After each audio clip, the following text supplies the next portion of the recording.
Hello guys, এই দুপুরের রোদে কেউ বাইরে বেরোতে পারছে না, কিন্তু আমরা তিন বান্ধবী ঢং ঢং করতে পড়লাম। আর বেরিয়ে পড়লাম অবশ্য বৌদির একটু কাজেই ছিল, বৌদি বিয়েবাড়ি যাবে, সেই বিয়েবাড়ির গিফট কিনতে।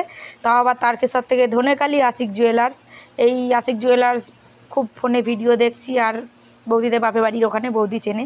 এসে দেখছি পুলিশ মশাই বউয়ের জন্য গয়না বাজছে, আর সেটা দেখার পরে বৌদিও গয়না বাজতে লেগে গেছে যে কোনটা নেবে কী নেবে। সেটা দেখার পর অনেক কিছুক্ষণ পর আমার তো সব চারিদিক দেখে আমার পুরো মাথা ঘুরতে লেগে গেছে।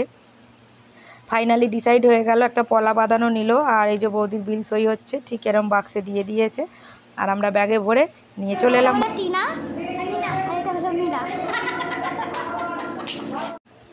তো একটু পুতুলগুলো নিয়ে মজা করে বাইরে এসে আইসক্রিম খেয়ে চললাম মানে বাড়ির পথে। তো তোমরা ভিডিওটা দেখতে থাকো, আর লাইক কমেন্ট শেয়ার করো, আর আমরা বাড়ির দিকে যাই। Tata, bye bye guys, love you.